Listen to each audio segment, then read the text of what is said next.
Acknowledge that this meeting and the ACRD's food system work takes place on the traditional territories of 10 Nuu-chah-nulth nations, most of which is unceded. And yeah, I have another slight acknowledgement, but I'm going to wait till more people are here. Also note that the meeting is being recorded and live streamed to YouTube on the Regional District website. If anyone watching has any questions, they can be emailed to the ACRD at responses@acrd.bc.ca, and we will answer those questions at the end of the meeting. So introductions, do we want to do a quick round of introductions?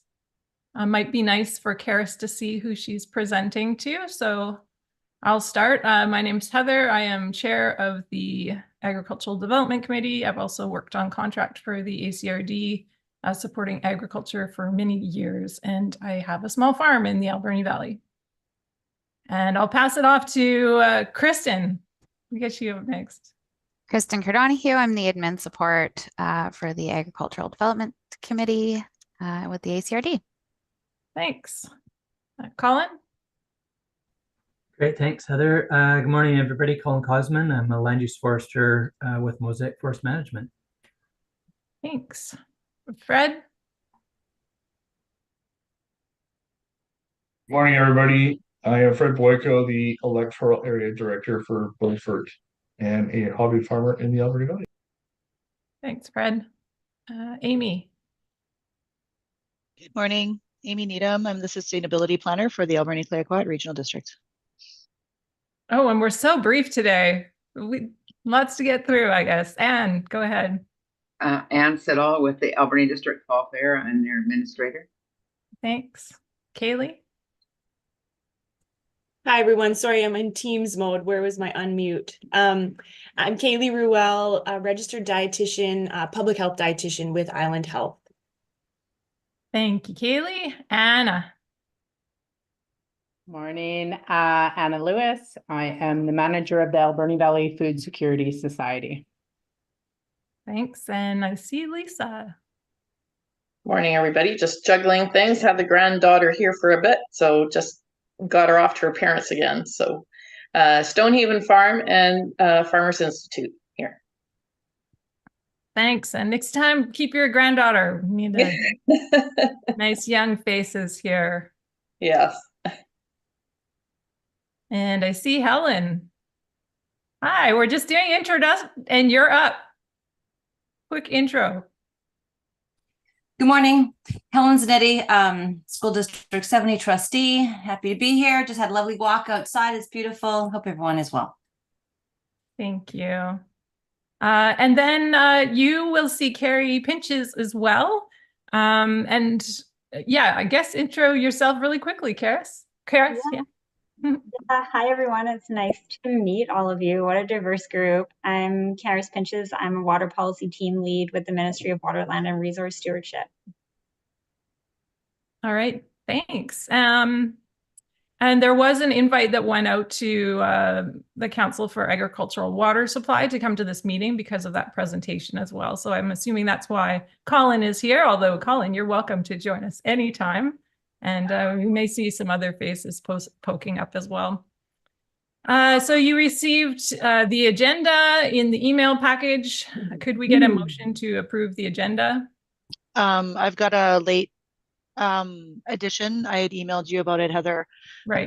A discussion just to add to hopefully the RFD section, a discussion about, I had a request from one of the members that can't be here today to discuss the zoning bylaw changes for specific to agricultural producers. So if we just put it in there, we can have a larger discussion when we get to that point, but just make sure it doesn't get lost in the agenda. Yes, thank you, Amy. I was thinking new business, but yeah, it could go under the request for decisions as well. So can we have a motion to approve the agenda with the addition of a discussion about the agricultural changes to the bylaws? Thank you, Anna, and a seconder. Anne. Anne, anyone opposed? None seen, so the motion is approved. Also, declarations of are there any declarations of conflict of interests today? None seen. And you also received the minutes of our meeting from April 16th. Could we get a motion that the minutes of the ADC meeting on April 16th, 2024 be adopted, please? Thank you, Anna. And a seconder, Helen. Is anyone opposed? None seen, so motion approved. Thank you. For those parts are done now. So we are going to move on. I'm really happy, Karis, that you could come and present today.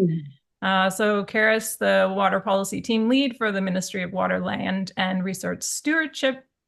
And she's going to talk to us about the watershed security strategy, I believe. So I'll pass it over to you. Great. Thanks so much, Heather. And I'll just say, since I do have a hard stop at 10, if there's any questions that go past 10, perhaps Amy or someone else can follow up with those and make sure that I get back to you with any answers. So yeah, absolutely. We'll make sure that everything gets answered. So awesome. Okay. So I'll just go ahead and see if I can share my screen.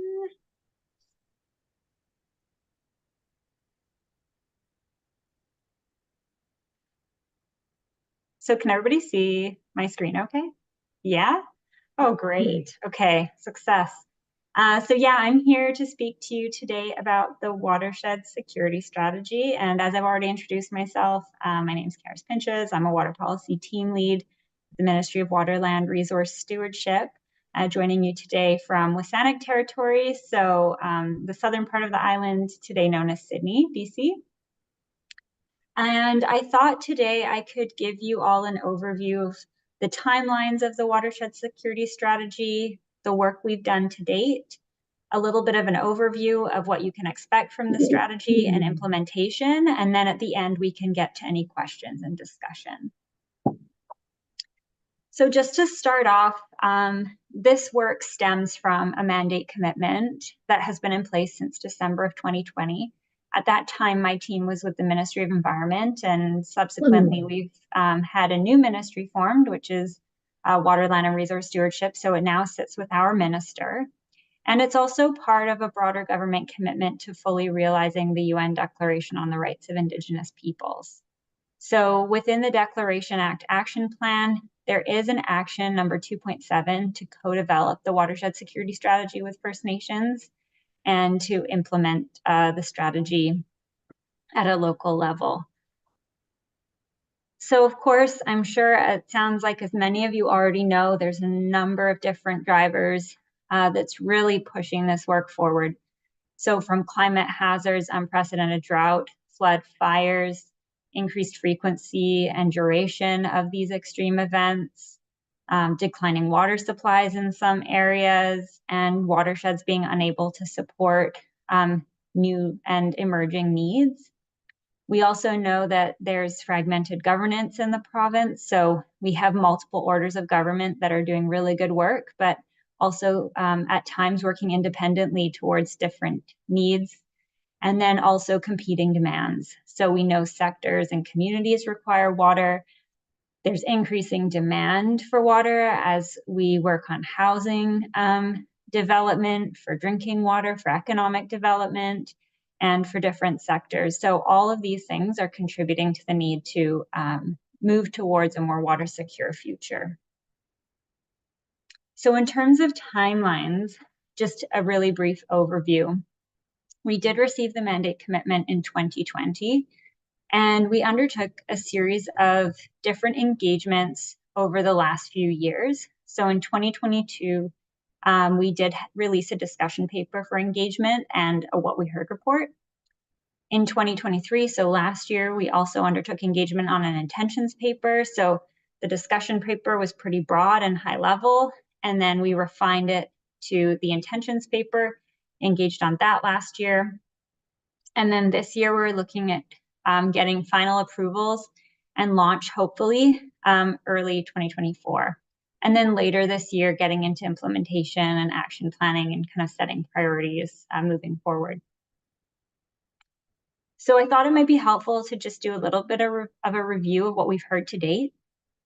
So certainly through both rounds of engagement, we've heard a lot of support for the reconciliation mandate and for the need to start working on different solutions to help mitigate the impacts of climate change. We've heard a lot about interconnectivity, so how water systems also intersect with cultural, social, economic, and environmental systems, and that they're all connected and interdependent. It's really difficult to unweave each of these pieces. We also heard that there's a need to better understand water and watersheds. So the needs to undertake watershed assessments, risk assessments to adaptively manage, and to think about how we can integrate different knowledge systems. We've also heard about the need to work together on local watershed governance. So having local approaches, working across different sectors, using policy and legislation to help support watershed governance, to secure access for economic development, but also to have some consistency in decision-making, compliance, and enforcement. So not wanting to have a completely patchwork approach with no consistency, but rather having some sort of overarching framework that can help drive this renewed approach. Stewarding watersheds. So we've also heard about the importance of source water protection, the linkages between land and water. So what we do to the land impacts the water and vice versa. The need for water for agriculture and livestock, the need for better water conservation, especially after last year's drought, but also looking at potentially more water challenges this summer, watershed restoration, and fish and healthy aquatic ecosystems being really important as well. And then finally, recognizing that we can't achieve any of this work without capacity building and funding. So as I mentioned, we did do these 2 rounds of engagement. So we had a website up or a web page up on the Engage BC portal, and the What We Heard reports and both the discussion paper and intentions paper can still be found there, and I'm happy to share that link if it's helpful. We also had 2 policy workshops, as well as meetings, presentations, and webinars with different groups. Lots of folks wrote in via letters, via email, and then there was also a roundtable on watershed security that the Premier held at UBCM last September or October.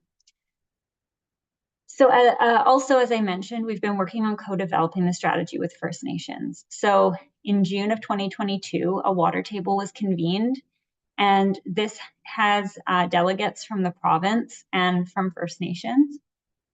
And they meet every month, but every other month we meet in person and have kind of longer full-day meetings. And the intent really here is to have a really like a dialogue between delegates from the province and from First Nations to discuss topics of mutual concern as it relates to water security and watershed security. So their main focus over the last few years has been the strategy, but moving forward, there may be new and emerging priorities that they identify. We've also been collaborating with Modern Treaty Nations, and there have been other pathways for First Nations to be involved, including letters, meetings, and webinars. So just as a little bit of a snapshot of the strategy, some of the key pieces that we're looking at achieving here are healthy people, reliable drinking water and community supply, food security, water for economy and power, and healthy and resilient ecosystems. So when you see the strategy, when it's released, you'll see that there's a number of different goals associated with each of these brown boxes that are on the slide here. So thinking about First Nations rights and furthering commitments to reconciliation, watershed governance, and really evolving how we make decisions. Watershed health, policy, law, and planning, so improving how we act within watersheds. And mapping and monitoring watersheds, so assessing watershed health and adaptively managing. And then on top, like here really is the foundation of data, information, education, and communication. So recognizing that we need to change to achieve some of these goals. And it is a 20 to 30-year time horizon that we're talking about. So although there'll be the need to take short-term actions, we really want to look well into the future. So some of the outcomes kind of reflected on the previous slide, but that these are in no particular order. They're all very important. So thinking about healthy British Columbians, safe and reliable drinking water and water for communities, dependable water access for economic development, empowering the economy, healthy, diverse, and climate resilient ecosystems, wild and farmed food security, transparent and effective governance, and trusted and accessible data and knowledge. So in terms of implementation, as I mentioned, it really is a 20 to 30-year vision. Over the next few months, we really need to start thinking about what some of the priority actions and priority watersheds are for implementation. We will be building on existing work. So we're not looking to come in and kind of intervene where it's not necessary, but rather where there's good work happening, we want to learn from that. We want to expand and build on the relationships and all the good work that's already happening. But at the same time, we want to set the stage for new work. And we will need to seek further direction from government after the election in the fall. So of course, continuing engagement is needed, and that's with everybody. And we really need to develop those partnerships to have success in implementation when we get there. There will be provincial and regional approaches. So some of the actions that we're thinking about really are suited better to the provincial scale. For example, any sort of legislative change would be provincial, but regional approaches are also really important. So when we're talking about data gathering, watershed assessments, watershed governance, working with partners. And the other piece that we really need to start doing is resourcing planning. So thinking about our resources, what's available and what's possible. So in terms of next steps, hopefully we'll get to launch the strategy soon. We will then need to complete an implementation plan and publish further documents to help support folks' understanding of where we're going. And then begin implementation. So once we get further direction after the election in the fall, we'll have a better idea of the phasing and sequencing of actions. But in the meantime, we hope to continue our communications and building partnerships for the success of the strategy. So that's all I have, because I wanted to leave some time for Q&A. So I'll stop sharing just so I can see you again. And happy to take any questions.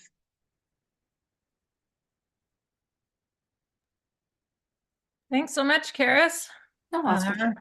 I see a question from Helen. Hi, that was great information. Thank you. I'm still learning all these things, but I had a question. It talks about power and economy.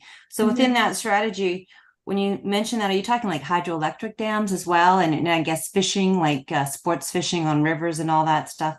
That's the economy and the power you're talking about. Is that correct? Or can you expand on that? Yeah, for sure. So definitely power, we're talking about hydropower because it's super important for us here and our electricity grid. And then also thinking about the economic development piece. Firstly, we need power for that, but we also need water for that. So thinking about all the different sectors that contribute to economic development. So it wouldn't just be tourism and recreation.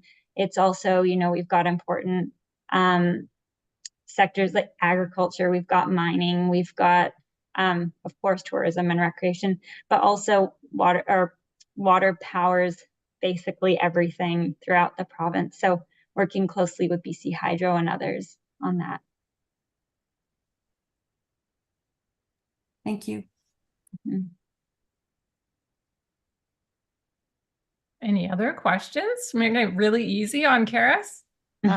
I just wanted to ask if Karis can outline avenues for people to stay informed, just so that we have it documented. I think, isn't there a way that people can sign up for updates as updates come out? Is there like a newsletter or something?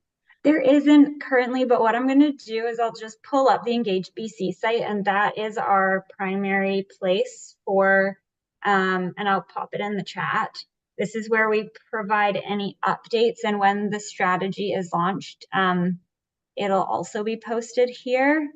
So I'll just type it in to the chat. And yeah, if you head there, you'll find all the information that we've published to date. So including the discussion paper, intentions paper, what we heard reports, policy primers. And in the future, you can learn more about the project and stay informed on any updates. Awesome, thank you. And I'll be sure to bring anything that's updated. I'll try and keep an eye on it and bring it to the committee as well. Yeah, definitely. And I can also email you, Amy, because we've been in touch. So as soon as we do get the launch, I'll send you, if it's a news release or whatever, I'll make sure you get it. Awesome, thanks so much. Mm-hmm. I have a question, Karis. I know there was to be a fund associated with the implementation. So can you tell us a bit more about that fund? And obviously you have your priorities, but could you give examples of like ideas that what you're expecting this fund will kind of fund and how it will be accessed or applied for? Yes, this is great timing, actually. So just to be clear, last year, government announced a $100 million investment into a watershed security fund. That $100 million was transferred to the Real Estate Foundation of BC, and they are working with the First Nations Water Caucus, which are the First Nations delegates to the BC First Nations Water Table to co-develop a watershed security fund to help safeguard watersheds for the future. And they just launched their website last week on Thursday. So I've posted that in the chat. It has all the information. I think one of the things to keep in mind for this group is there is a webinar coming up, I believe in 2 weeks. You can sign up and learn about what funding will be available, what the priorities will be, but the first intake, I understand, to be in June. So that's next month. So I suggest staying up to date with that, and you can sign up for the newsletter and information on that. And again, the link is posted in the chat. The timing on this was insanely crazy on my side, because I literally have a request for decision on this agenda, and the fund launched after the agenda was out before I could amend it. And so as the request for decision comes up in this agenda that we're talking about today, I have to introduce it differently because now the fund is launched and hopefully the resolution will change. So but it's good because I'm trying to get my ducks in a row so that we can apply to the June intake. So it's really good. It's awesome that it's launched. I was really excited. It's really exciting. Yeah, I was really happy to see that as well. Thanks. Yeah, and interesting that the fund is out before the kind of the implementation or the strategy, but I know it's coming, right? Mm-hmm. Yeah, it's coming, and they are separate. So the province leads the strategy, whereas REFBC and the Water Caucus are leading the fund.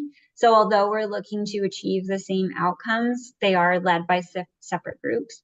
And so I think it's perfectly suitable. And this is great because, you know, for a lot of folks that need to access funding, it's for summer work and fall work before the winter hits. So I'm glad it's out. Great. Are there any other questions? If anyone has any more questions, don't stress. Thanks to the miracle of email, we can always get a hold of Karis. You can always get a hold of me. It's there's always connections to be made. So if anyone has any questions that come up, or if anyone watches this that's on the committee but couldn't make it to the meeting today and there's questions afterwards, then we can always get them answered for sure. Yeah, absolutely. And I'll make sure, as I said, to get you any updated information as it becomes available. And well, thank you, Karis, for joining us. I was wondering, are you able to share that presentation as well so that we can share with the committee? We aren't able to share the presentation at the moment just because we're in the final stages of approvals. So I can't, but I will. Once it's out, which is hopefully soon, then you'll have more information. All right. Yeah. Yeah, thanks for that. Okay, Great. well, looks like you'll be on time for your ferry. Perfect. Well, thank you all so much. And Amy, happy to follow up anytime. Just appreciate having the opportunity to present here today. Awesome. Thanks so much for coming. Bye, everyone. Thank Bye. you.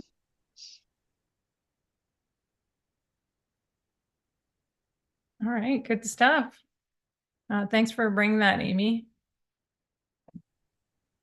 Next on the agenda, correspondence for information.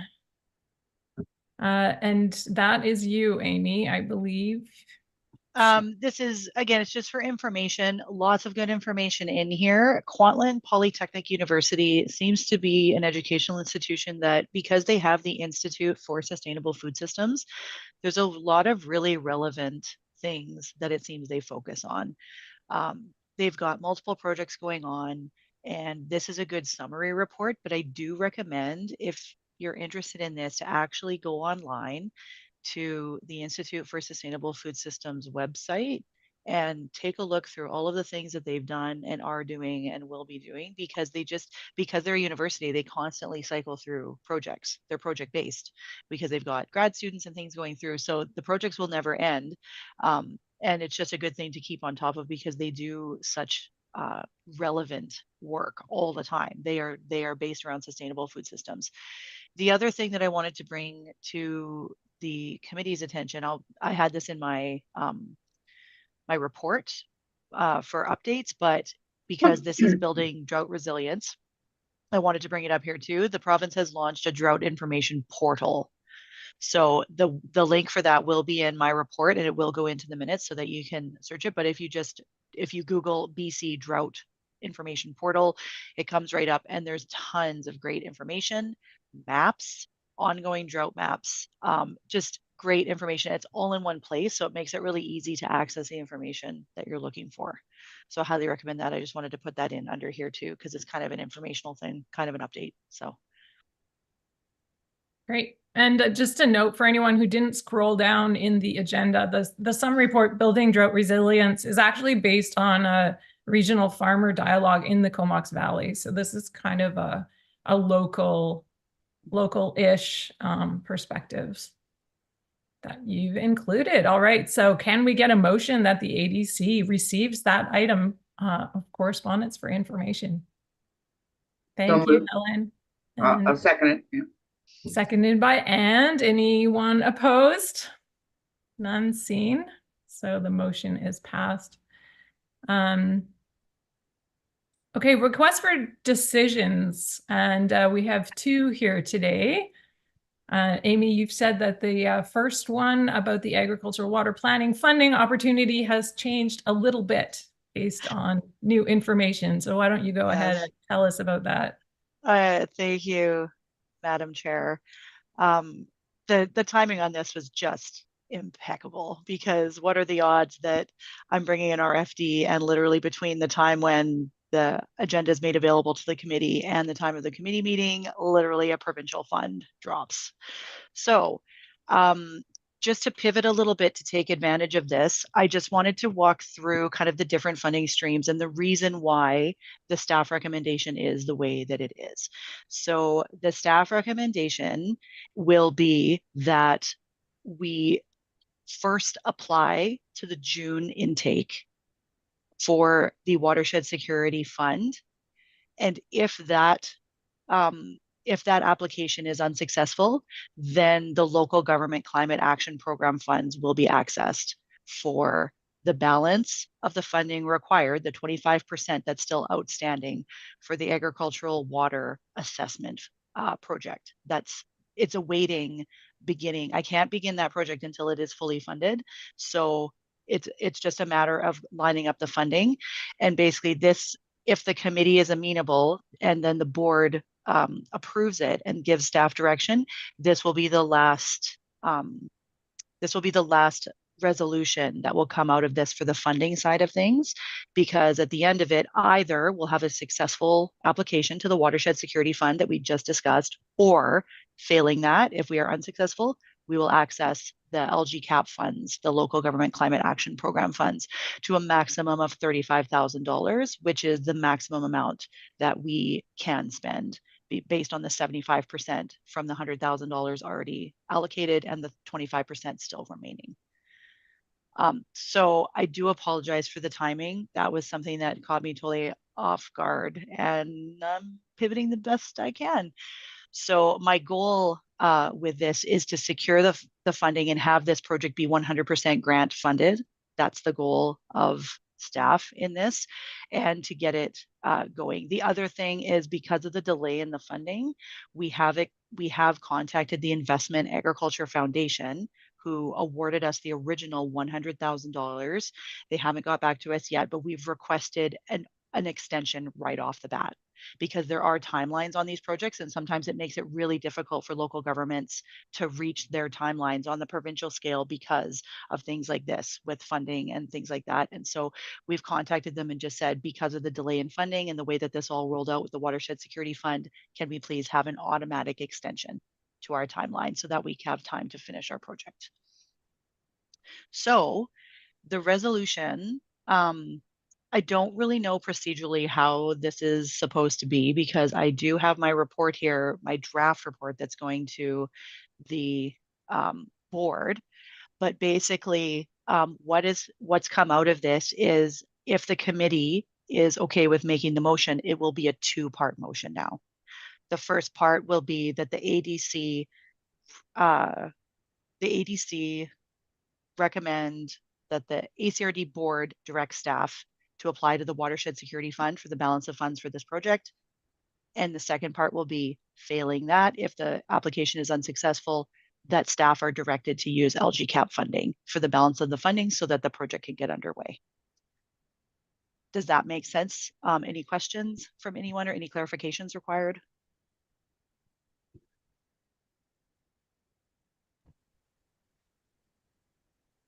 So, and you had wanted a motion from the ADC in order to support the staff's request to the board. Yeah, the ADC can't direct staff, but you can make recommendations to the board. So my request is basically, usually what resolutions come out of the Agricultural Development Committee is that you are requesting the board to direct staff to da-da-da-da-da. So let me take a stab at a motion, and then we can see if someone can make this motion. So the motion would be that the Agricultural Development Committee recommend that the ACRD Board of Directors direct staff to apply to the Watershed Security Fund for the outstanding $35,000. And if denied through that fund, then use the $35,000 from the local government climate action program funds. Yay. I would make that motion. I would Wait. second it. And I think it's great, Amy. I think like, good pivoting and way to get a, fail safe already in place. Yeah, totally agree. Thank you. All right, so there's a motion by Anne and seconded by Anna. Is anyone opposed? None seen, so the motion is approved. Onwards. Thank you. And then we have the addition to the agenda, and that was through Tanya Shannon. And Amy, do you want to? Yeah, I can introduce this. Tanya contacted me. Usually better that things like this come through a member or through the chair. I can just kind of do some background as to why she made the request. So a request came that the ADC discuss putting a resolution forward to the board that they direct staff to update our current zoning bylaw, which is bylaw number 15, enacted in 1972 with over 1,000 amendments on it, to update it to account for all of the changes that have come through the Agricultural Land Commission, the Act, the regulations, their policies, and anything that has come through the Ministry of Agriculture and Food as well, that to make everything at the local zoning level, at minimum, comply with the provincial zoning directions. So this was the minimum amount that was requested by Tanya, is that at least please direct staff to make sure that our zoning bylaw align with provincial zoning directions so that there are reduced barriers for producers that are trying to use ALC acts, ALC regulations to further their economic diversification.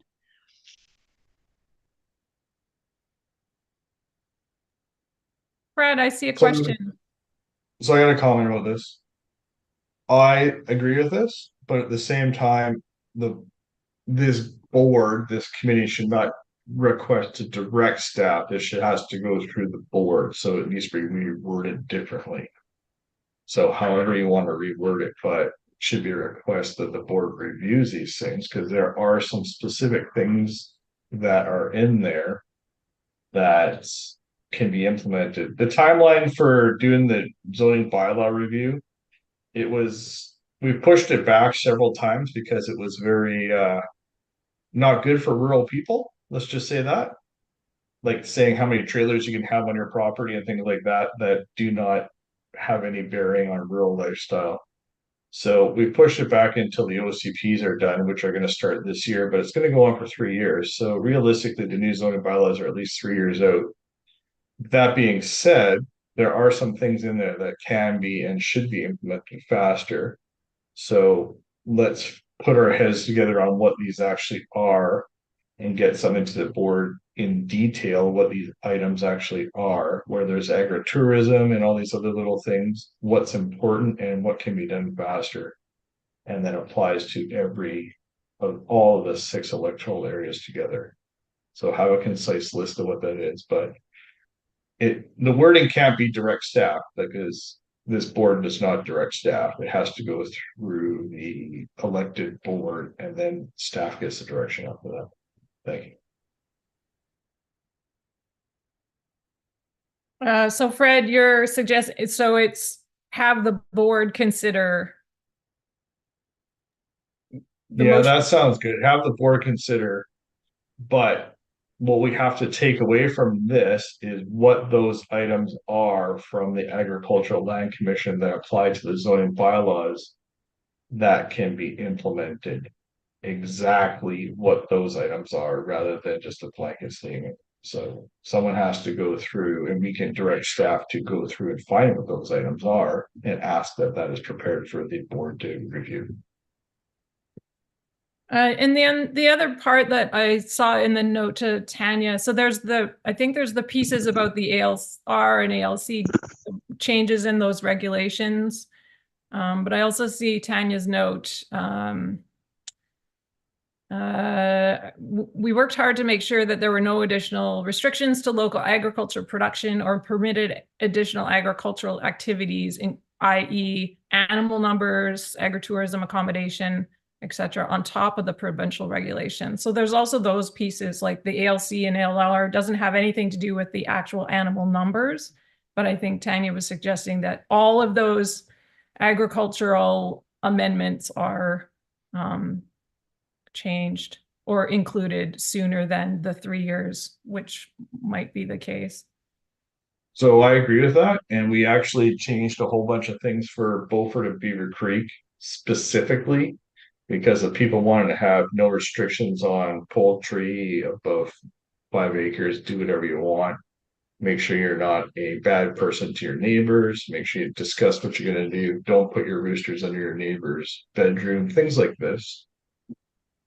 And that's already been done, but only for Beaufort and Beaver Creek, because the other areas were not interested in it at that time. Now, did they get the voice of the people, or was that the agenda of the directors? I don't have an answer to that, but that does exist already for Beaufort and Beaver Creek. We did that about a year ago. So it seems like there's maybe 2 kind of phases that, first of all, it has to be identified what these exact changes would be. And then they would be implemented immediately, or however changed Yes, rather than waiting. and I think the best way to do it is to put it across all electoral areas. But with that statement, it has to go through the board for review of the implications and blah, blah, blah, things like that. Are there any other comments or thoughts from anyone about whether this is a good idea, how to do this in terms of getting the agriculture bylaws changed sooner rather than later? Helen? Sorry, from what I'm understanding, what Amy said was request that the ACRD discuss updating bylaw 15. So I don't think we're directing staff. We're just requesting that the ACRD discuss it. So that sounds like a good thing. And I think that's what Fred was agreeing with. So I think that all makes sense, that because again, I'm not really deep in understanding all this stuff, but you're just asking them, you're reminding them to put it on their radar, please, to put it on their radar that these things are important. So I wouldn't see that this is a problem if they're on top of it already. I Those are think my the 2 cents. different maybe is that it might be helpful to have a motion to actually make it happen, that those changes are adopted sooner rather than later. And maybe we're not quite ready for a motion right now, or that we need a motion to get more information or to maybe define what those changes would be. But aren't they going to do I that think- anyways? Like that's I their. think we can do it at this. Let's keep it simple. If this board wants to pass it on to the ACRD board that the changes that have already been directed by the ALC get implemented by the ACRD board of directors of the zoning bylaw, we'll make a motion here that the direct staff to prepare a report to go to the ACRD electoral board of what these changes are, what the implications are, and that we can and implement these now rather than waiting until all the OCPs are done. And we will assume that these will get applied to all 6 electoral areas. There's not much farming in Banfield, but there's a lot in Beaufort. So there's already things in place to take care of that based on land size and whether you have ALR designation and farm designation. Thanks. Amy? I don't actually know if I'm allowed to raise my hand and talk. I don't know. This isn't a board meeting, so I'm going to assume that I can. Just to further on for what Director Boyko had said, there's some zoning things that were included in the draft zoning bylaw that definitely will be for all 6 electoral areas. So I love that idea, because as we move more towards out of traditional agriculture and towards a broader theme of food security, there's every electoral area is looking at their food security, and inevitably that looks at food production. And one of the simplest things for people to do under food protection are things like have a greenhouse, have chickens, things like that. So for their own personal food security, some of these zoning changes that were proposed, and they were included in the draft zoning bylaw that's now been delayed so that we can look at the OCPs. I do like the idea I do support that. I don't know if it matters, but I do support that idea that look at both updating for the ALC to bring it in line with the changes that were made to the Agricultural Land Commission Act back in 2019. That's with regards to things like agritourism, gathering for an event, things like that you can do on ALR land. It basically loosened the strictures on things like that. And then also other proposed zoning changes that came out of the engagement that was held. There was widespread and in-depth engagement held with agricultural producers and the ADC and the AAC when the zoning bylaw was being drafted. And so going back to those changes and bringing them forward, because there are some people that are waiting on those proposed changes that made it into the draft that then for instance, an example that I can bring up that might be pertinent to people is the fact that right now in our rural zones, so the A1, A2, A3, A4 zones, there's no permitted use for principal use being an abattoir. So anyone who wants to propose even in a rural zone being an abattoir, because back in 1972 when they created the zoning bylaw, they had a special zone for abattoir, rural abattoir. And so allowing it to be a permitted use across those larger rural zones allows for an easier time for people that are trying to open those poultry and rabbit abattoirs to navigate the red tape that goes along with it, because it is mired in bureaucracy sometimes. So that's an example of something that staff would recommend bringing forward in a report. And I just wanted to confirm too with Fred for the motion on the table is that you wanted to bring a staff to bring a report to the EA directors meeting, correct? Not the board meeting. You wanted it for EA directors, correct? I think that would be the best option because this doesn't apply to the city or to Fino or Yakil or anybody else. So yeah, just to the EA directors. They have a meeting once every month or two.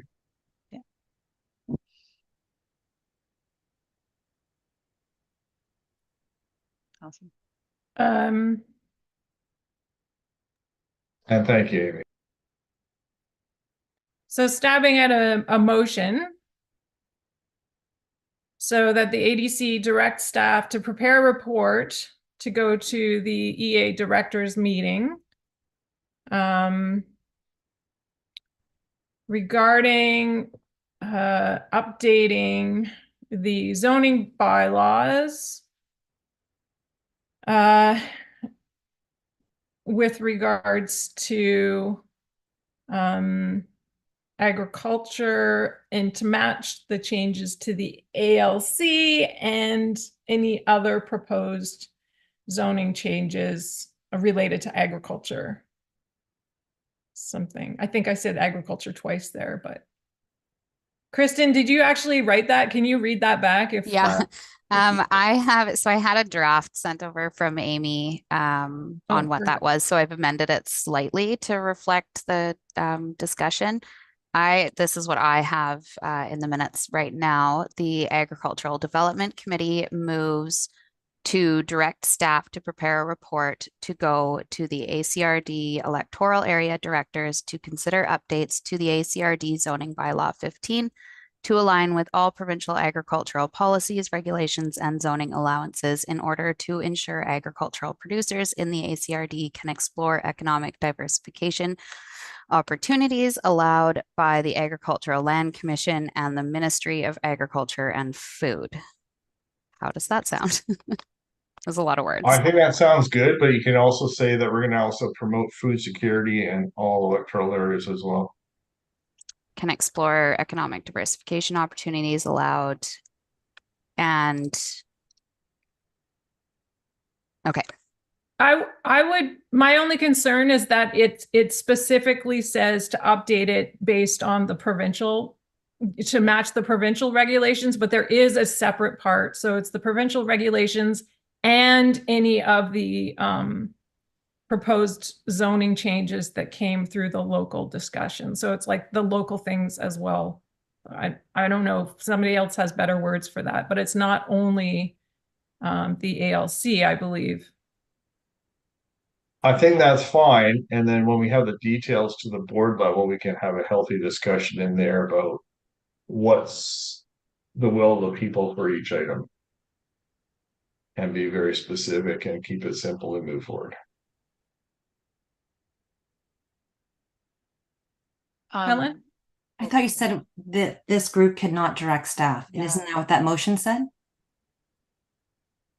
I can add in moves that the ACRD director or ADC moves that the ACRD board of directors direct staff to prepare a report to go to the ACRD electoral area directors. And the rest, what I already said. I think that's fine. Madam Chair. Yep. I definitely do agree with what Director Boyko said and support making sure that the wording includes both parts, the updating for all the provincial acts and regulations and things like that, and also all other related agricultural zoning changes that were proposed for the draft bylaw. And in the draft bylaw, the most current one, I believe, was October of 2023. If we even want to put in like the most recent draft for reference, because it's on our website.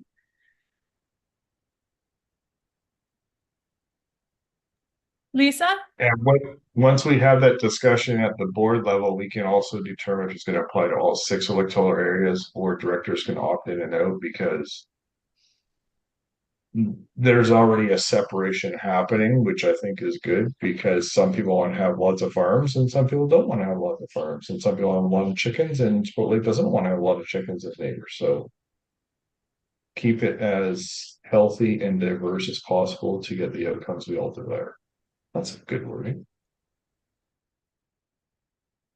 Lisa, I see your hand. Yeah, I think I understand what Tanya is getting at. Anytime that there is policy or regulation that's restrictive to agriculture production, they're actually supposed to get the okay from the Ministry of Agriculture in order to do that. I can't remember, I think it's section 553, I think it is. So if you're trying to be more restrictive on lands that are zoned to be for farm use, you're supposed to get that okay from the ministry.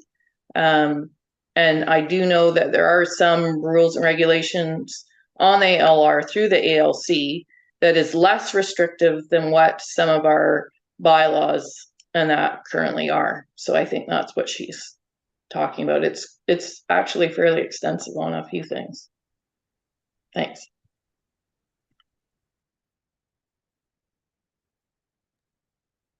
And so in that motion, do we need to, is it kind of implied, or do we need to specifically say that these are passed, before the actual zoning bylaws are changed, which would be 3 years from now?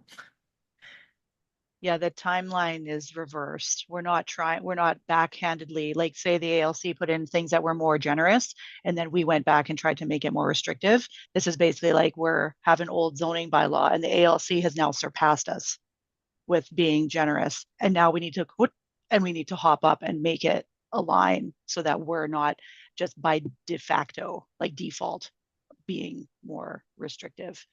We definitely don't want to go backwards and we don't like what the ALC did. We'll make it more restrictive and petition the ministry that we want to make it more restrictive. I don't want to speak for the board, but staff recommendation, don't do that.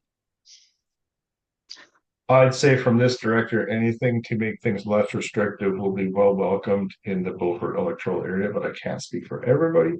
Yeah. And we will carry on with that because we're the largest agricultural area over here. Kristen, I don't know if you changed that motion or amended. Do you want to give it another shot, and then we could have somebody move it? Okay. Let's try this. The Agricultural Development Committee moves that the ACRD Board of Directors direct staff to prepare a report to go to the ACRD electoral area directors to consider updates to the ACRD zoning bylaw 15 to align with all provincial agricultural policies, regulations, and proposed zoning allowances included in the most recent draft of zoning bylaw 15 in order to ensure agricultural producers in the ACRD can explore economic diversification opportunities allowed by the Agricultural Land Commission and the Ministry of Agriculture and Food.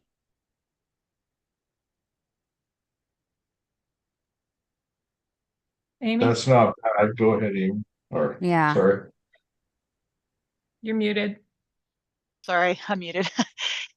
Just two minor suggested changes is that I just checked and the most recent draft was August of 2023. And if we're talking about the draft zoning bylaw, it actually was assigned a number. So the draft zoning bylaw when referred to is P1333. When you're referring to the draft zoning bylaw, that was in August 2023 was the most recent draft. And the original zoning bylaw that we're asking to be updated is number 15. Okay, I've updated that to reflect draft zoning bylaw P1333. And did you add the food security piece? No, I cannot. Do you want me to, should that go in at the end in order to ensure agricultural producers and support food security? Yeah. It's going to be coming a long, big word salad here, but it's a lot of words, yeah. Economic diversification, and food security are the important words to go through. Okay. In all electoral areas. Fun times. Economic diversification. This committee is deliciously thorough in Food security opportunities.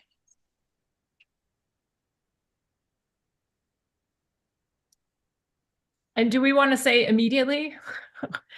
Or like, it'll just happen if you leave it the way it is, then because Yeah. EA directors and board meetings are all set. So the Yeah. calendar is set, and then it'll come forward, and it'll go to the next board meeting, and it'll go to the next EA directors meeting, and it'll go through there. I think what she meant is to implement those where possible now, kind of thing. Isn't that what you meant, Heather? Like this implementation? I just, I just want it to be clear that we're not asking that happens, within the regular process that will be finished in, 36 months, but that it's kind of expedited. But I guess I think that's just implied that we're doing this at all. Well, I kind of think it's important to implement, where possible, implement changes ASAP. And not in 36 months or 3 years. When the OCP is done, I think that's what Fred was saying. So you may want to throw that in there just to say so that they recognize there are sections that are potentially applicable now or implementable. Or I could in add, sorry, go ahead. Go ahead, Kristen. I could add in when we say to prepare a report to go to the ACRD electoral area directors to consider prioritizing updates to the ACRD zoning bylaw 15. That's a good word. Does that work? Or what's the word that means make faster?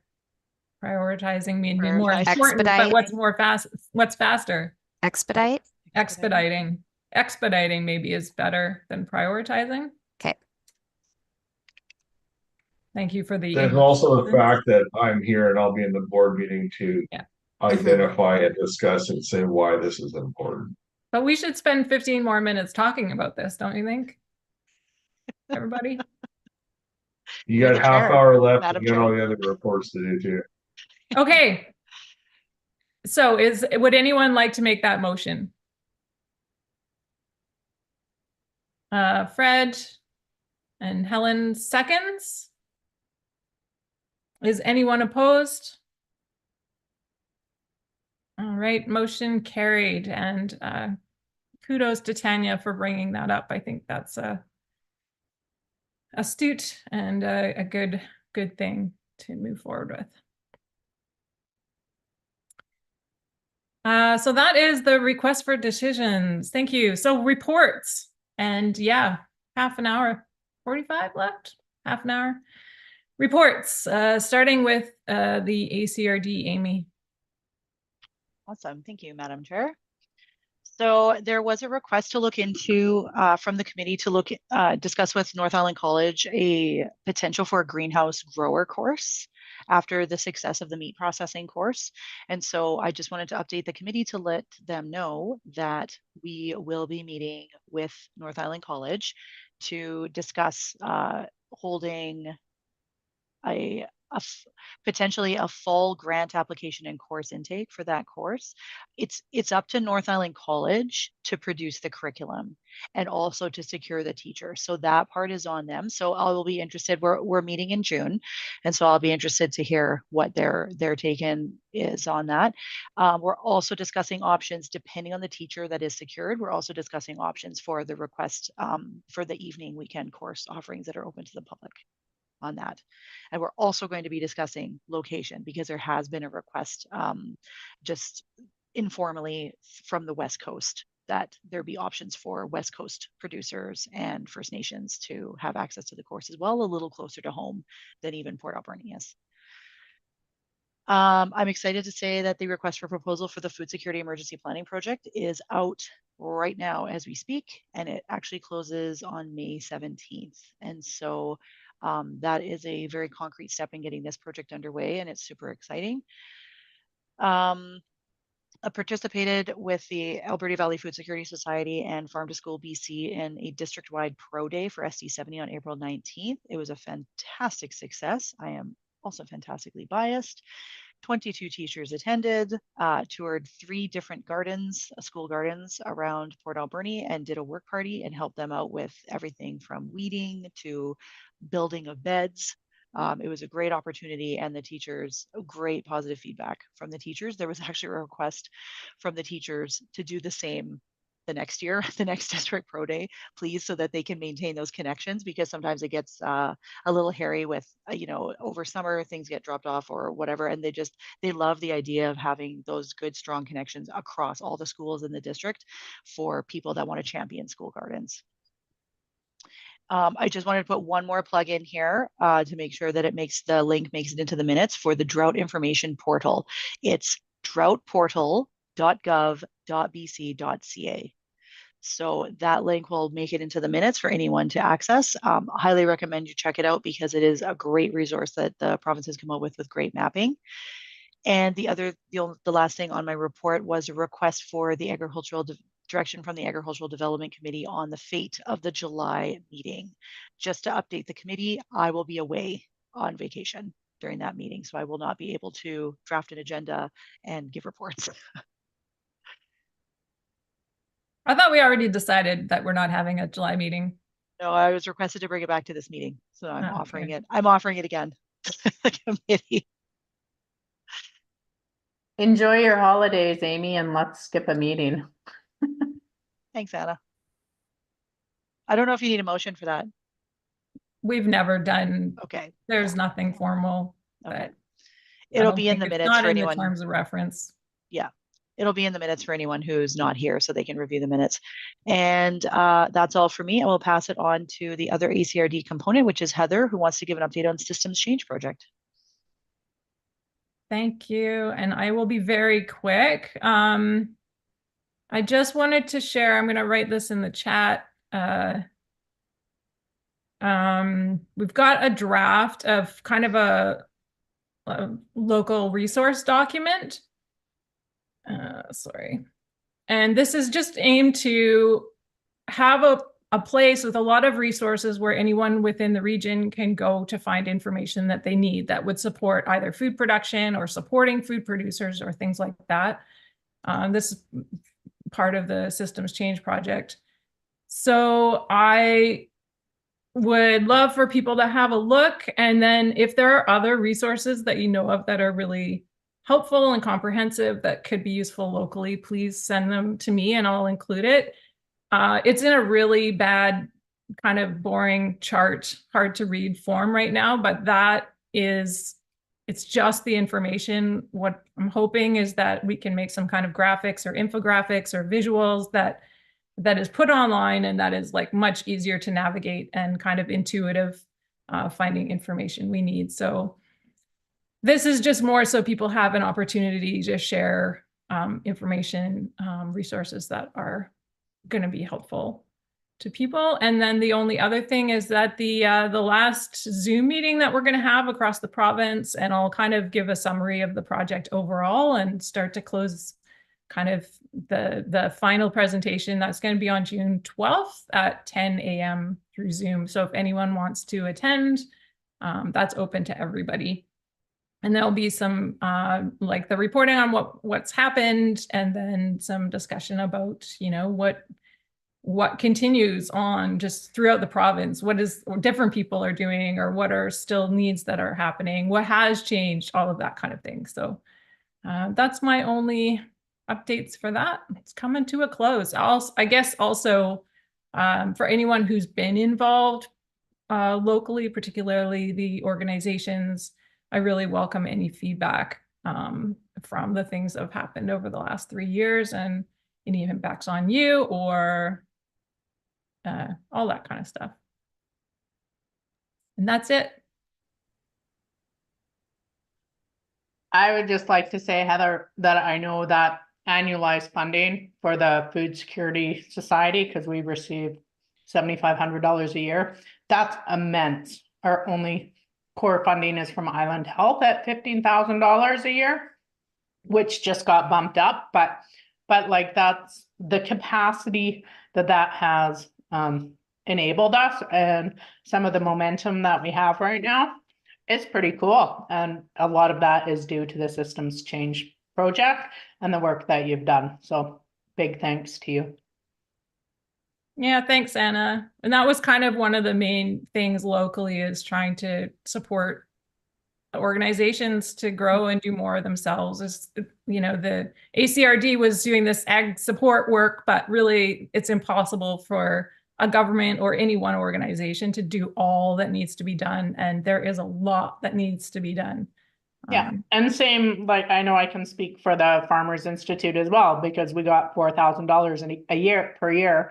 We didn't necessarily do anything at that point in time, but now there's a significant amount in their bank account, which with their new executive, it's awesome to see that, again, the increase in capacity and just the availability to draw on some funds, because with these little organizations, it's pretty tough. Yeah. And I've seen that too. And another thing that I think, and you know, I think is really important, is that there has been the additional component of the honoraria. So like, so many people that come out to these meetings are getting paid to be here, and yet we need to have producers, primary producers in the room, and like, they don't get paid to be here. How is that fair when really we need their expertise? And so you know, an honoraria of a bit of money is kind of like a token. But I think it's really important to continue to recognize that all of the voices, like producers' voices, are really critical if you want to support producers. And, you know, why do they have to show up? You know, take the time out of their day when nobody else is. It's a tough thing. But I do think that's one thing that's important, and I've been happy to be able to support that in whatever way. I hope that people are feeling like they are valued. Yeah, and I can just say, because I was the treasurer of the Farmers Institute and I wrote all those checks every 6 months, and just the, I would say, the sense of like, whoa, a few hundred dollars, like just the recognition was definitely appreciated. All right, well, more on June 12th. I guess I'll figure out something to say to everybody at that point.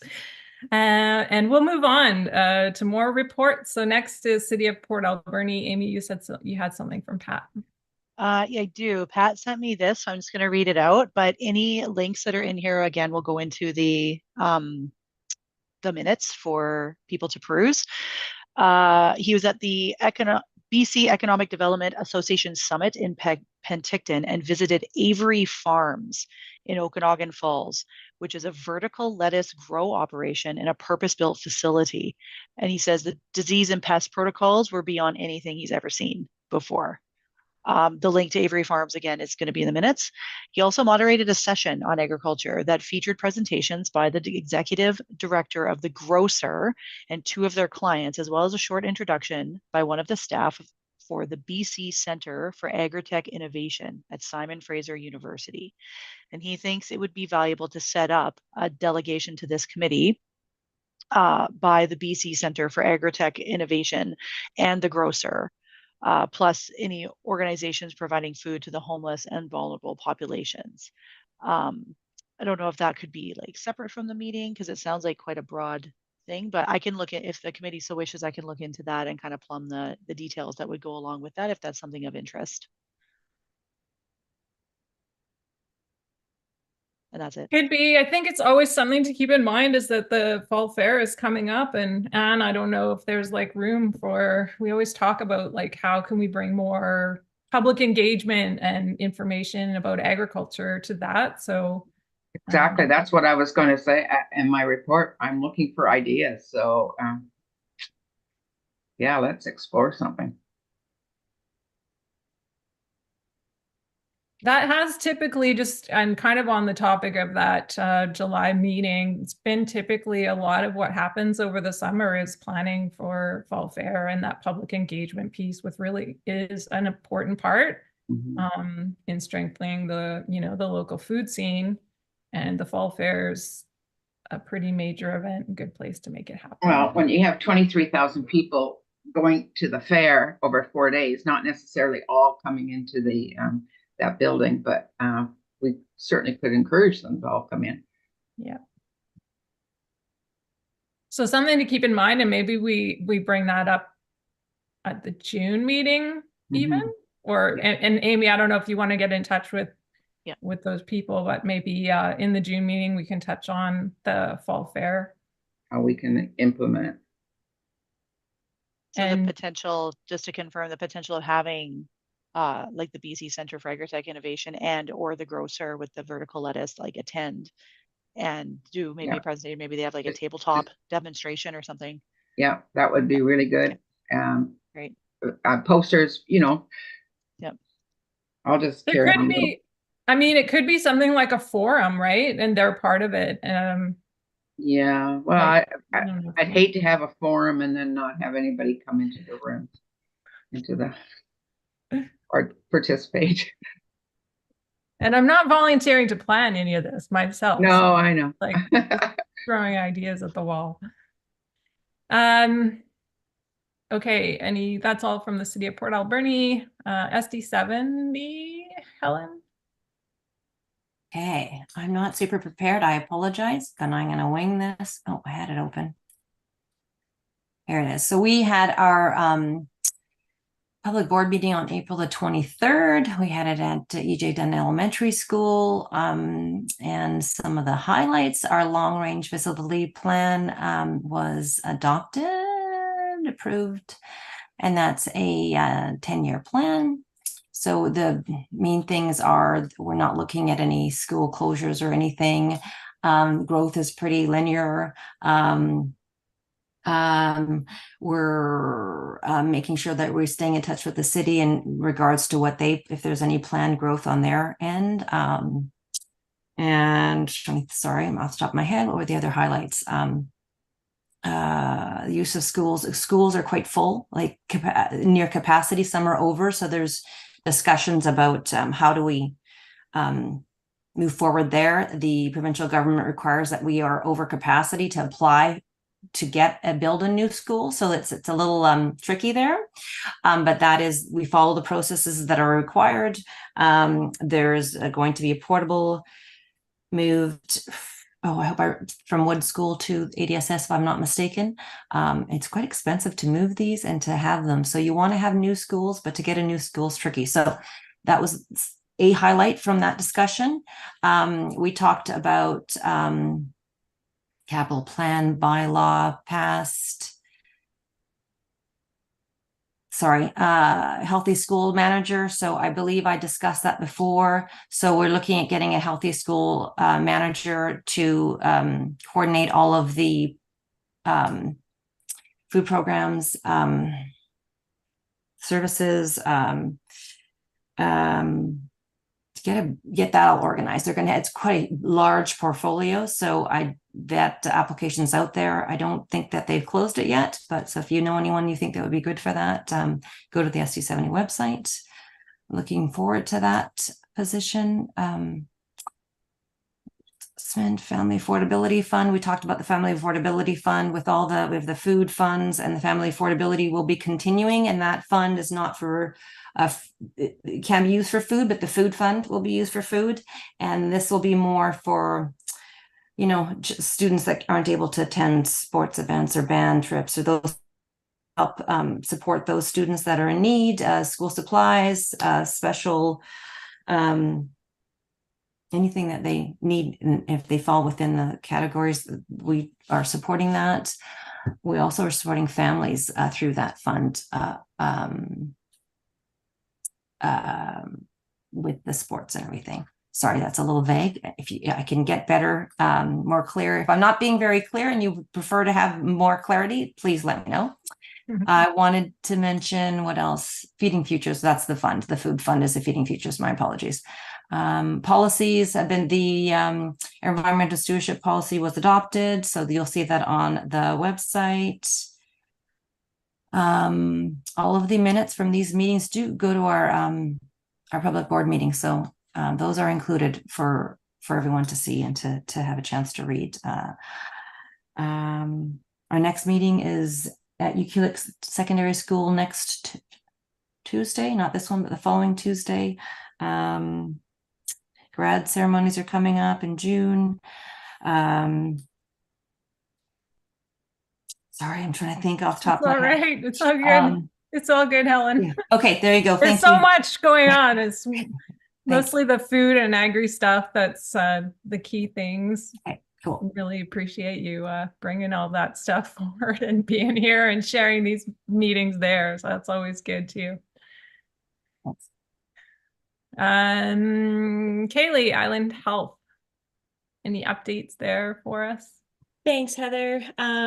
Yeah, so I know we are in the process of hiring a community developer who will be a full-time employee with Island Health, who will sort of have a presence at sort of more the regional district level and be connecting sort of Island Health resources and services with whatever's sort of happening in the region. So we're excited about potentially bringing that person on. You might see a new face at some of these meetings. But from my dietitian hat perspective, I did want to share with the group that there's new data from Proof and University of Ontario that was released at the end of April on household food insecurity, data looking at 2023. And the data says that 23% of people in the 10 provinces across Canada live in a food insecure household. And that equates to 8.7 million people. That includes 2.1 million children. And the percentage of people affected by food insecurity is at an all-time record high, a 24.5% increase from 2022. So we saw kind of a flat line 2019 over COVID. It was around 16% of people living in food insecure households, climbed up to around 18% in 2022. And now we've seen this massive 25% basically increase over the last year. So in 2023, that also kind of translates to 1 in 4 children under the age of 18 in the 10 provinces living in a food insecure household. So that's 28.4% of Canadian kids. And the report also specifies that food insecurity is racialized, with the highest percentage of food insecurity in 2023 among Black and Indigenous peoples, so at 40.4% and 36.8% respectively. And so when reflecting on these statistics, specifically the racialized statistics, obviously it's very nuanced, but I also wanted to share that First Nations Health Authority has developed a common language toolkit, a very nicely done resource, just kind of deepening our understanding of terms like food security, and how that might differ between sort of like the colonial definition versus definition of the First Peoples. And so just allowing us to engage in those conversations in respectful and meaningful ways. So if anyone's interested in seeing that toolkit, I can certainly share it for the minutes. And the toolkit was brought together sort of teachings from elders, knowledge keepers, community members. So it's really beautifully done. And I'll just give you kind of an example. The definitions of food insecurity from the Proof and University of Toronto report are kind of as follows. So there was 3 levels of food insecurity: marginal, moderate, and severe. So marginal was that you worried about running out of food, or had limited food selection due to a lack of money for food. Moderate food insecurity was a compromise in quality or quantity of food due to a lack of money for food. And then severe food insecurity was that you're missing meals, you have reduced food intake, and at the most extreme, you go days without food. And that living in a food insecure household means living in pervasive material deprivation with compromise to basic needs beyond just food. Now, the definition in the Common Language Toolkit, they don't define food insecurity, but rather they define food security. And their definition here is that food security means making sure that our foods are there for our future generations. food security means that everything is full. The freezers are full, the pantries are full, the cupboards, the lunch boxes, and all the bellies are full. Our homes once had food everywhere. And when we talk about food security, it's not just for ourselves, but for the whole community. We lived knowing everything was connected. So when we talk about food security, we're talking about protecting all of our food sources on the land and the waters. And so I thought that was just so profound for this group as well, that, you know, it's really bringing together all aspects. And we talked at the beginning about the agricultural plan and our bylaws. And I love that you brought food security into that mix, because it is all connected. So just wanted to share. I know oftentimes I'm preaching to the choir with this type of stuff, you all know, but you know, if you are wanting to share with your groups any of these reports or toolkits, I'm happy to link them either in the chat or just send them along to Kristen for perusal. They're nice and brief and impactful for sure. Thanks so much, Kaylee. Not just particularly gonna- uplifting, but I know. Fred? I've got a question about what was mentioned there. It would be good for the board to see the impact of our double-digit tax increases. And the fact that over the last couple of years with inflation and tax increases, that we're having the statistic you just mentioned of the large increase in food insecurity with children, so that people can actually see that the effect you're having is actually detrimental to people, because people think that double-digit tax increases are okay, and I want to make sure that that is not okay on moving forward. So I'd like to see that one report at least presented to the board, if we can make that happen, Amy, as correspondence for information. Thank you. And thank you, Kaylee. Thanks, Fred. Yeah, I'm happy to share it. And they do a nice job of summarizing in the report the statistics being, you know, a wake-up call for governments that we need to do more to protect Canadians from food insecurity, and, you know, whether beefing up existing programs or implementing new ones, like, and there it's all income, you know, a lot of conversations around things like basic income and stuff like that. So would you prefer that I share in the chat, or should I email it? Either way would be good. Is there a separation from landowners to renters as well? Because the current trend in the BC government is everybody's moving towards large rental communities, and we're going to have these popping up everywhere, including in BC and Port Alberni, and everything's celebrating big rental communities. Is there a separation between landowners and renters, that renters are a lot poorer or landowners are a lot poorer? Is there any separation there? It doesn't separate in this report. I think that'd be something good moving forward to show that, because the trend for government direction on every level is more big rental apartments everywhere. And that's going to define the growth of this population in the next decades. Well, interestingly, it looks at the 10 provinces, right?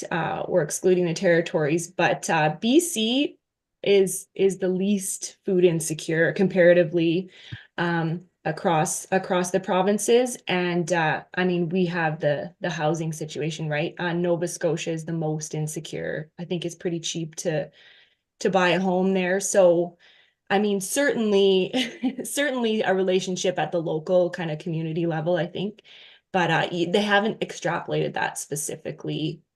And I was curious to see that BC was one of the least food insecure. Obviously, our stats end up getting swayed by, you know, the big metropolis of the Lower Mainland, I think, a lot of the time, but so our little community, you know, we likely have, you know, a bit higher numbers than what's reported, but yeah. No, that's true. But this committee reports to the regional board, and there's a reason that there is a regional board, and we don't want to live in cities anymore. And that's what this represents.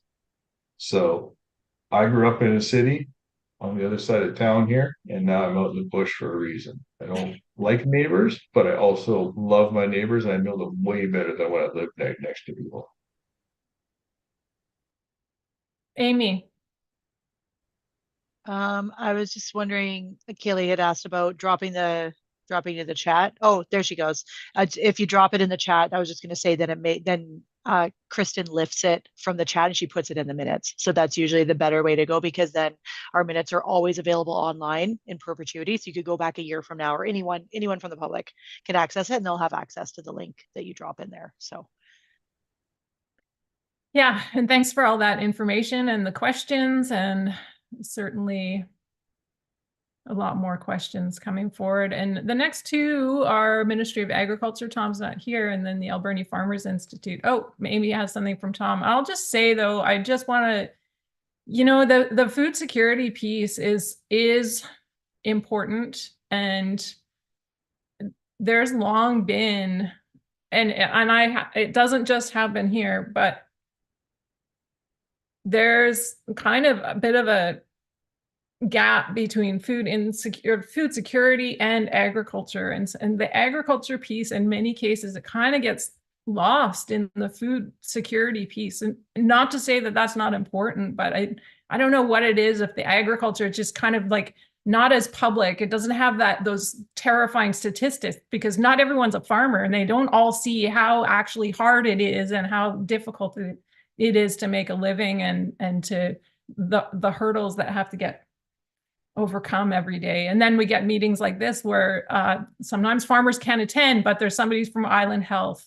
So it's a big struggle I constantly have, and I really appreciate when the conversations are combined, and when agriculture and the production and the harvesting is really highly valued within that piece of food security. That is not just food coming, that it's local food, that the food is available within the community, and that happens through the production and harvest. Anyways, spiel.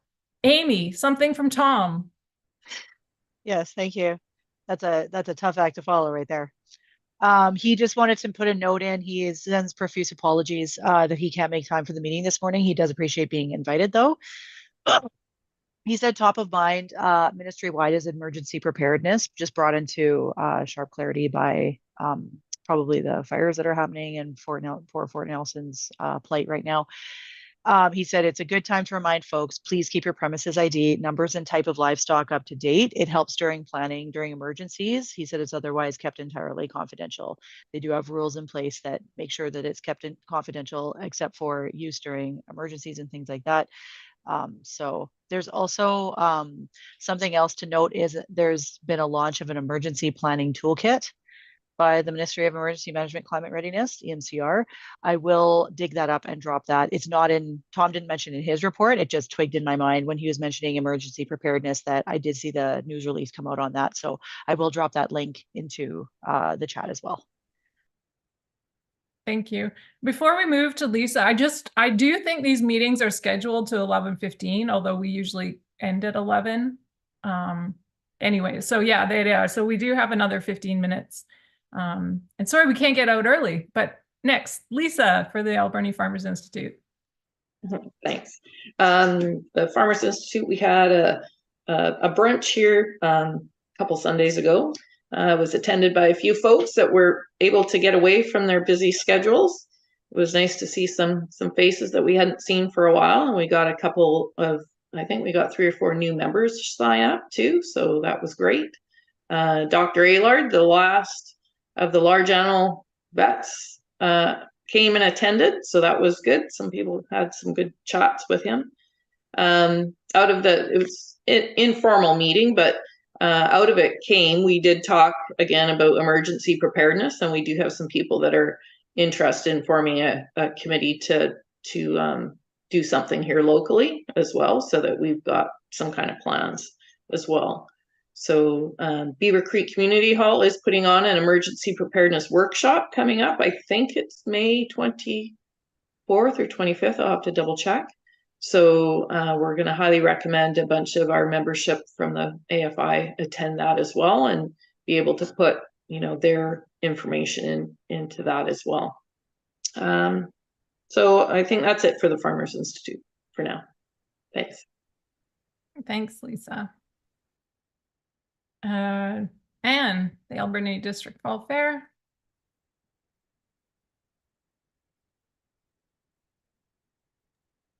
sorry, couldn't get my mute to unmute. Yeah, I appreciate that. We've already talked about some ideas and of how to move forward in that bit in the education building. I think if we can explore them at the next meeting and see if we can get something to come together, that would be great. I know that we're changing the layout of the fairgrounds so that building will have better access. Last year we had too many vendors around and it was hard people didn't see that they could go in there. So that definitely is changing. We're going to give the inside of the building, a coat of paint. We've just done a new lease with Alberni Paving, so they're going to be out of the building earlier so we can have access to it, which I think will be really help. We did put new lighting in there a couple of years ago, but it definitely needs a coat of paint. So, and the fair is also doing emergency planning. We do have an emergency plan, but we've been reviewing it and updating it, so very appropriate at this time.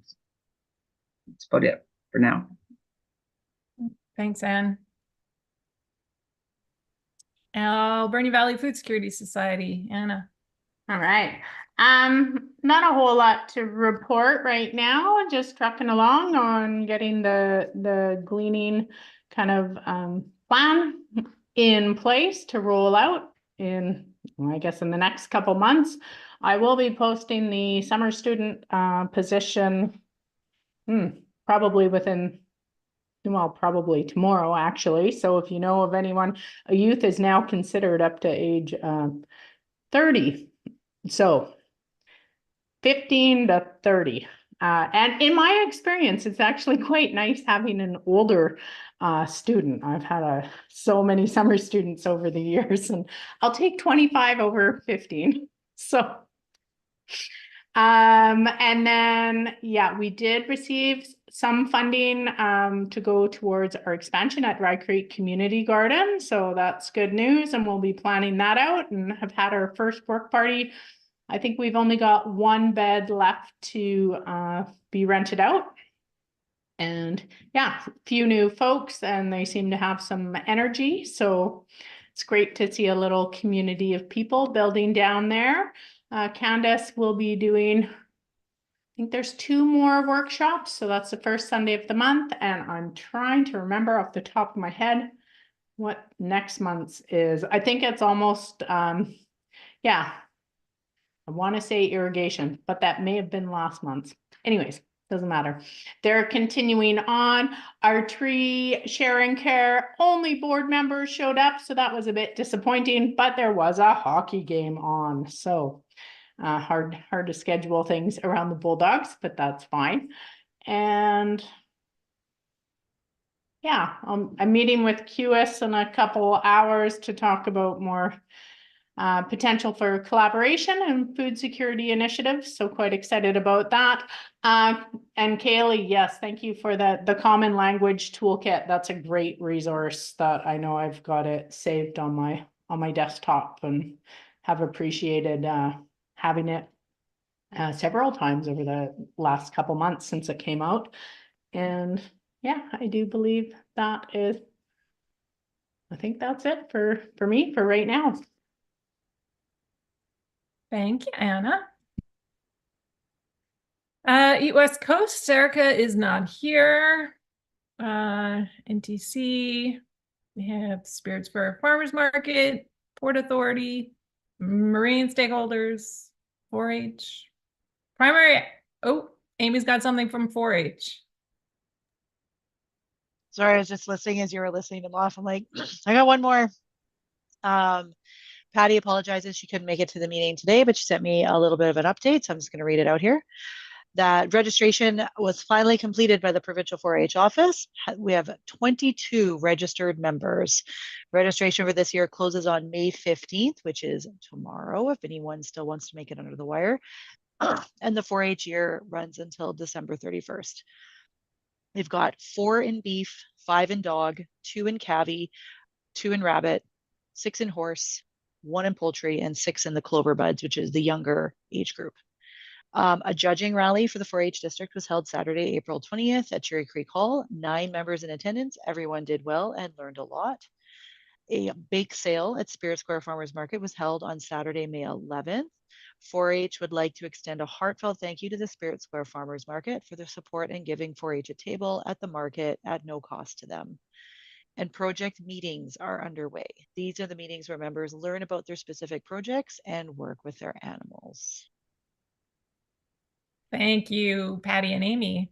And yeah, they were fun at the farmers market last Saturday. They actually brought the kids around to tour our plant tables and look at all the different things that were going on. So I'm really happy that we've got a 4-H active again in the community. And lastly, primary agricultural producers. Is there anyone that wants to speak from there? Lisa. Yeah, just a couple things. I meant to mention for those that didn't know that Desi Thompson passed away as well. Back to sorry. I'll just interject, Lisa, because I actually that was what I wanted to add at the acknowledgements at the beginning of the meeting, and I was just waiting. There wasn't a lot of people there. So I just, on behalf of the ADC, I want to send acknowledgements to the Thompson family and to the farming community. McCoy Lake Farms, one of the oldest in the valley. Lots and lots has gone over there, and Desi's been integral in a lot of that work. So she'll be missed. Certainly will be. Certainly will be. One thing I did want to bring up was apparently the Pitt Meadows Regional District back in March has recommended to bring in tax increases to fallow land that's sitting, agricultural land that's sitting fallow, and also talking about increasing farm status to be $7,000. I do think that if other regional districts are thinking about doing that, where they think they're going to get more lands producing food, I don't know that that's the right direction to go to. So many small lot farmers are already working 1 or 2 jobs. We want to encourage people. We don't want to punish people. And I do think that we're never going to stop people that see land as a investment as well. We do need to encourage people, but I think by increasing those restrictions or levels, I think is not going to be helpful. So I just thought I would speak to that as a primary producer for all small lots. Thanks. And they're doing that locally? That's interesting. Like a local bylaw? I don't know if you can do that locally, but I would definitely not be in support of that. You want to encourage people, not punish them. Getting farm status is nice, but it also, I got neighbors around here that qualify for it but don't want it because they don't want to be bothered with all the government crap that comes with it and having to open up your books and all the other things that go along with it. So being more difficult, not interested in that at all. Thank you. Yes, I think they were looking to that might encourage people that own the land to lease it, but then that adds another issue with liability, insurance, and anyways, I really think that there's other ways that they could encourage people to grow food. And like I say, I just hope that other regional districts are not looking to do that same kind of thing. Amy? I was just wondering, there's no Pitt Meadows Regional District that I know of, or do you think maybe I'm just looking here does Fraser Valley Regional District just strike a memory? Actually, I'll try and find there was a post about it, and it was definitely Pitt Meadows, but I'll find out just what it was. Yeah, that would be great. Just if I want to track down like the documentation behind it, then I just need to know what municipality it was. Yeah, I'll send it to you. Awesome, thank you. And then on the related note, I will point out again, and this comes up a lot, the stat that something like 50% of farmers in BC actually make less than $10,000. And so if you're now talking about, well, anyone who makes less than 7,000 isn't a farm, we're just like losing, there's like nobody farming. So it's funny how, these seems like policies come up outside of a reality that exists. Anyways, that's another quip from me. Is there any other reports? I don't think we have any on our list. So somebody make a motion that the Agricultural Development Committee accept all of those reports for information. So moved. Fred and Anne seconding. Thank you. Anyone opposed? Motion carried. Is there any late business? None seen. And question period. Are there any questions or comments from the public? Oh, no, there are no questions or comments from the public. Okay, thank you. Sorry, I didn't get my video and mute off in time. Just that I am sending everything to, well, I was supposed to call Rachel from AV Times at 10:30. I forgot about this meeting, but it'll be our final. She's going to give me how many editorials are needed. So what I've held off doing is I have, because it really annoys me when I ask people to write editorials and then they don't run them. So I've got 3 written, a 4th one kind of on standby, but she said I might need up to 6, which means there's potentially room for 2 more. So just if anybody has any ideas, they want to shout out at me. Amy? Do you have one from Broombusters on their work that they've been doing? That they've been doing amazing stuff. Yeah, they would be a good addition as well. I was also thinking of doing one with Tessa in regards to our Pro Day event that we did, because that was pretty fantastic, and especially if it does end up being an annual thing, and just being able to make those connections for people around starting that whole process of learning to grow right from the get-go for our kids, and how that should be integrated in the food system or school system. I am also very excited. I've heard from one person who's being interviewed for that food communities coordinator person. So I'm super excited because there's potentially some really good alliances, and yeah, regardless of who's chosen, it's a wonderful position to have. But yeah, just around the Growers Guide, if anybody has some last minute suggestions or content that they think would be really awesome to communicate, I'll find out. Rachel thinks they'll be running the Growers Guide with the 8 extra pages at a loss.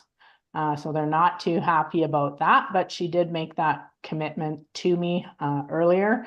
And so yeah, she's going to stick by that, and we're already brainstorming ideas for next year, because I think coming out in June is way too late anyways.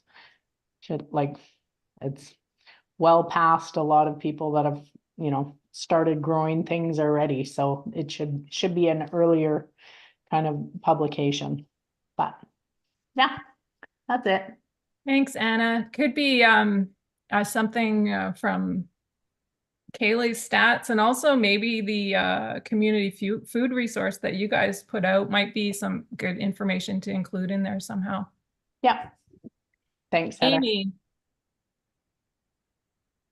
Sorry to this. I know we were so close to getting out on time, but I had a message from John Jack, who must be watching us, that the Pitt Meadows is in the Metro Vancouver Regional District. So something just for the committee's awareness with regards to agricultural land reserve land in the Metro Vancouver area. They operate almost as a different kind of beast. A lot of sometimes when you read ALC policies, they seem so set and so restrictive. And this is the reason why, is because the development pressure on ALR land in the Metro Vancouver area is relentless. That land is now worth so much money that the developers are just, they will not give up. The ALC tells them that it's not available for subdivision, and they waste ALC time by submitting subdivision applications. They tie up resources and things like that. And it's just, I can see how they're grappling with ways to increase taxes on what we term fallow agricultural land and what Metro Vancouver terms fallow agricultural land is two different things. I just wanted to bring that to committee's attention. What they're trying to get a handle on is what we call the McMansions. So people buy an estate lot and they take it out of agricultural production forever. They turn it into a huge giant mansion with a pool and everything else they can slip through the ALC policies. And that's where they sit. So I'm not going to speak for the Metro Vang regional district, but I'm wondering if they're trying to, if they're speaking about if they're considering raising taxes locally on fallow agricultural land. Every bit of ALR land that is available for production in that area pretty much is under production because it's so fertile and so great. The ones that they would be targeting would be the McMansions that sit on estates and take it out of agricultural land production basically forever. Thanks, Amy. And Lisa. Thanks, Amy. Yeah, there was also an attempt by somebody in, I believe, up in Courtney and also down, it might have been Machosen, I can't remember. Yes, Souk, that's what it was. And they tried the same thing as well. They wanted to see about increasing the number for farm status. So it is out there. Some people think that this will force people into farming, but yeah, we need to be very careful about that. Thanks. I would suggest that the province themselves is also looking at those. And I don't know if I have that through a formal channel, but I have no doubt that those regulations are up for review or they're reviewing them. It actually might be something that our ADC could discuss and potentially craft some kind of letter to somewhere if people have strong ideas here. And I think it is really important that those it's like a provincial rule, the farm tax status, but yet you're looking at a place like Pitt Meadows compared to the Alberni Valley, and they're completely two different places. So they're trying to make a policy that applies to everyone, and it's like, this stuff drives me bananas. Anyways, so maybe we could write a letter from the perspective of a community and what this might mean to producers here. So let's maybe again talk about that next month, or have a think on it in between. And it's 11:18. So thank you all for sticking with us. Amy has one more thing. Just and noting so that there was someone that did contact me who was watching it. Can we look at the responses at acrd.bc.ca to see if there are any questions waiting, just because this was a really full agenda? Kristen? Yeah, I'm looking at the email right now and there's nothing from today. Awesome. Thank you. Thank you. Anna? No, I was just waving goodbye or making the Okay. motion to adjourn the meeting. Yes. So we'll adjourn the meeting. The next meeting date, ooh, what is it? Amy, who has that at the top of their head? June 18th, June- Madam Chair. June 18th at 9:30 a.m. a.m. So I See will you all see you there. there, and I will adjourn this meeting today at 11:19. Thank you, everyone, for being here. Thank Thank you. You and great See ya. discussions this morning. Yeah, Thank you. totally agree. See ya.